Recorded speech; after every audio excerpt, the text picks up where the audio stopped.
those were also consistent with what the officers were saying. We had the radios upgraded once again. The portable radios, I think, were up as high a level as that were needed. The mobile radios needed the upgrade, so we did those.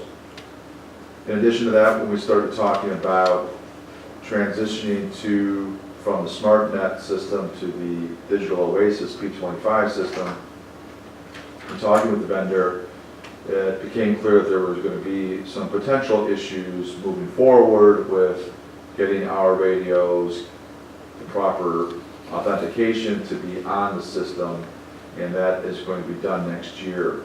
And I shared the email with you from him. They have committed to trying to make this work. So that should be clear that they are not walking away from us at all.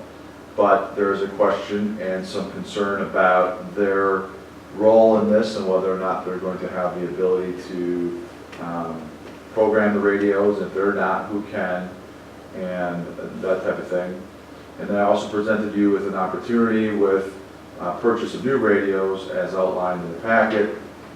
And the reason why now is because that offer does end at the end of this year.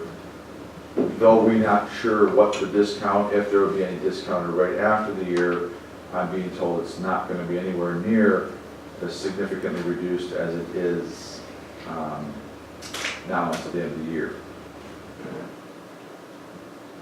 In that discussion, we talked about several things, and one of the things I don't know is I don't have a definitive answer for you whether or not there are going to be any issues with our current radios when we transition. I can't get an answer from anybody else, therefore it's tough for me to give you an answer. I know that puts all of us in a situation where what decision do we want to make? What's going to be the best interest of the village and obviously the police department? I think the things to take into consideration is the radios that we currently have will need to be upgraded at some point. We're looking at their purchase in 2013, so I think they're in the long-range plan. The equipment replacement fund for 2021. If we purchase the radios now, we probably have until, at minimum, until 2027, maybe until 2030, before we have to have this discussion again. And with the cost savings, that if we purchase the radios about $67,000 from one day to the next, as you saw in your packet. And what does that mean? I'd be more clear on that. Sure. So if we made the purchase this year of the new radios, if we did that purchase now, it would be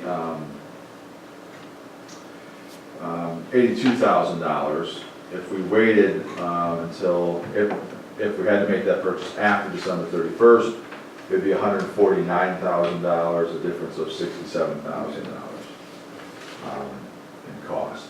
So right now, the county, as you know, has a contract with Motorola for the 50% discount plus $500 off, and that contract has been in place, I think, since around 2013 or 14, and expires at the end of this year. And as indicated, we are the only law enforcement agency in the county on E.F. Johnson radios that I'm aware of, and that I've been told about. There are 2 fire departments, one that I believe that may have transitioned to Motorola radios, and the other one that I'm aware of would be Berlin Fire that has the E.F. Johnson radio, unknown if it's the same model number.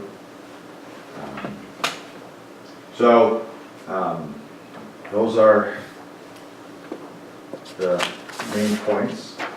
So if we were to go ahead with the Motorola before the end of the year, are there any other potential costs besides the $84,000?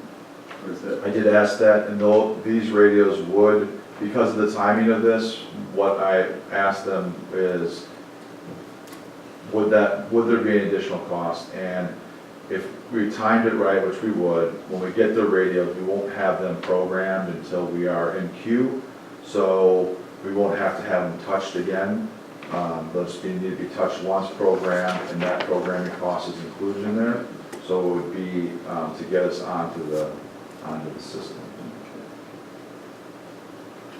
Now, I'm being told, the other part of this was asked after the meeting about the programming costs for our radios. And I'm being told, and I was told this, and we budgeted for this, for like $4,000. That was what I'm being told that it's gonna be, that would cost us, which is not significant. But of course, I'm not sure if, there's gonna be another cost because there's an authentication that needs to be changed or a hardware upgrade that needs to happen because it's needed to be on the system. There's just some unknown. On the Oasis system. Correct.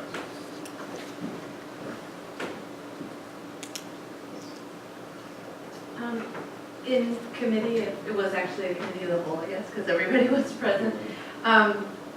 I think there were a lot of really good questions asked about sort of diagnostics around the source of this, and with that discussion combined with my recollection and awareness of this equipment issue from when I first got on the board, I would be very comfortable considering a motion to take action on this tonight and to acquire these new radios with this opportunity.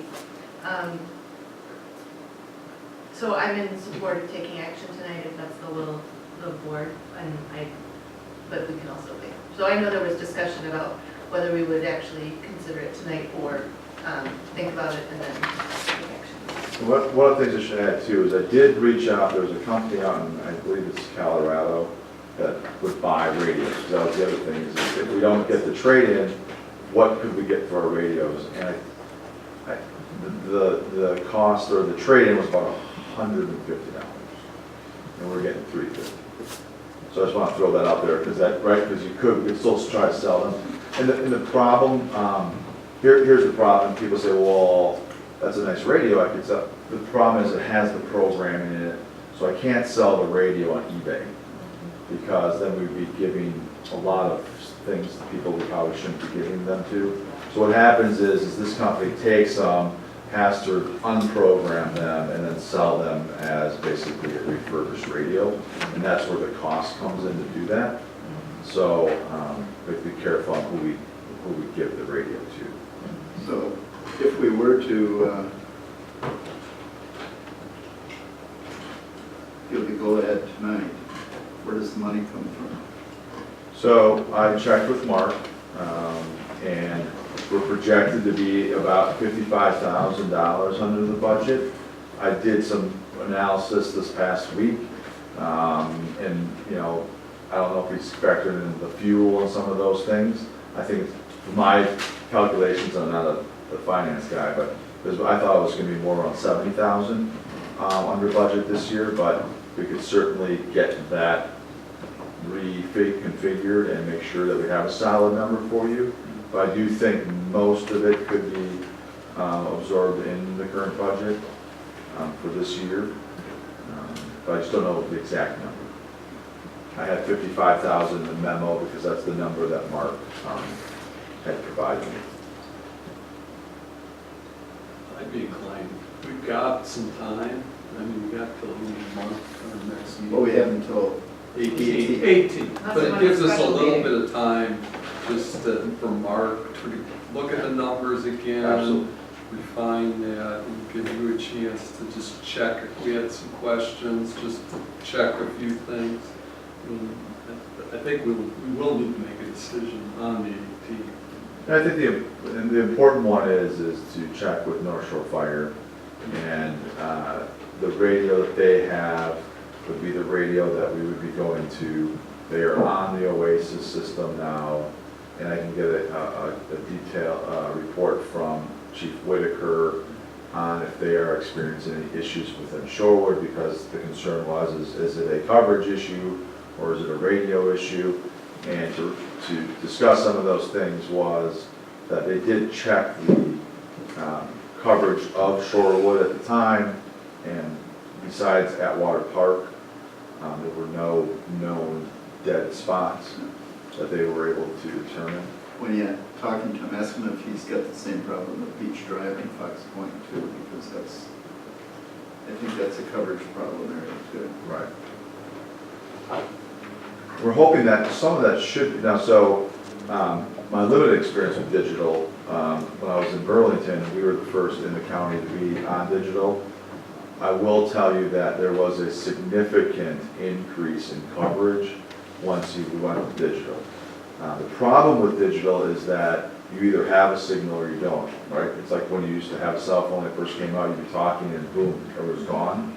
Whereas an analog radio, you'll still get the static, so you'll see that some, or hear that someone's trying to get through, but the digital signal seems to be better More reliable. and more powerful, and it's all new equipment, right? So we're working on a county system that's pretty antiquated, and it has, over the summer, had gone into fail-soft 4 or 5 times, and they had to bring in equipment from Texas, and it was like 6 days of us, having to be on a different channel and those types of things. So they're really wanting to get us off this analog, rightfully so.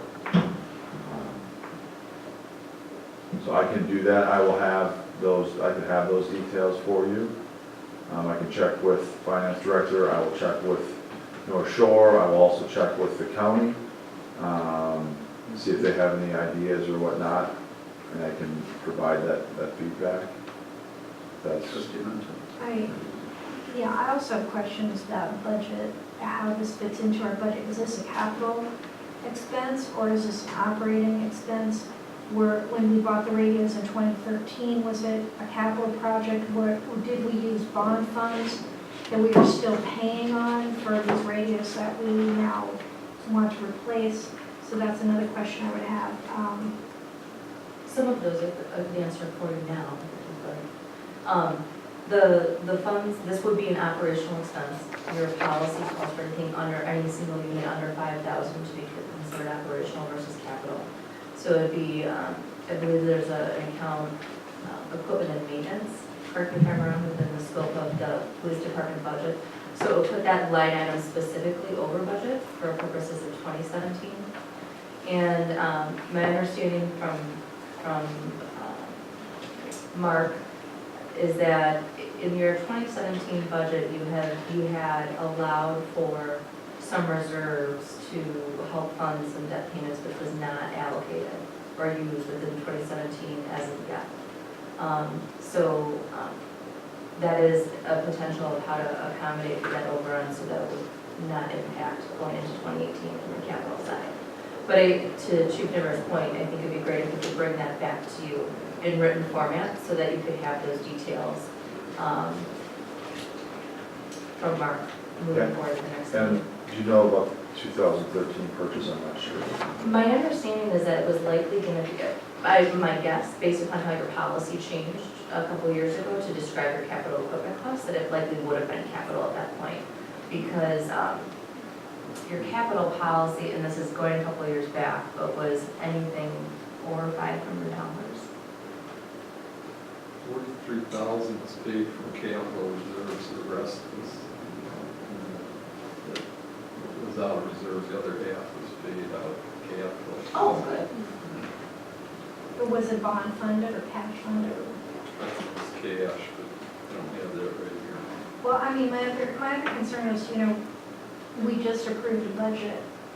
I guess you could say, well, this is a 2017 issue, not a 2018 issue. But I mean, we just went through the budget process and considered needs, including, a 2014 vehicle that's being replaced. So I would prefer to have had the discussion about this need in the context of our annual discussion in the budget process. It just is a little unusual to come only a few weeks after we've adopted a budget for this kind of request, and that's my. Sure, and I can talk to that too, is there was no, I didn't see any, at that point, any issues with our transition to this. It wasn't until October that I received the email from the officers regarding some of their experiences. And about the same time in October, we started talking with Viking Communications about this.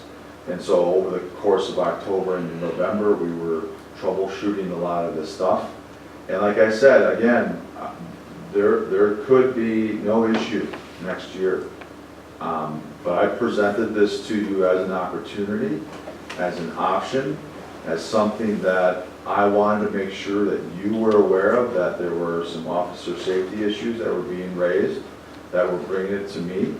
And I didn't feel comfortable any longer holding that information and waiting. I don't think there would have been a good time. So in my defense, the reason we're talking about it now and not 2 or 3 months ago is because we're now experiencing the issues. We probably wouldn't be having this conversation now. We would have probably be having this conversation in June if we were to find out that they weren't working when we went to the Oasis, or in fact that there are, other issues with the radios. We would have had that conversation in June. So I don't think it was ever a good time, but, and I want to stress that there could be no issue when we transition. But I don't know, and I wanted to make sure that you had the information that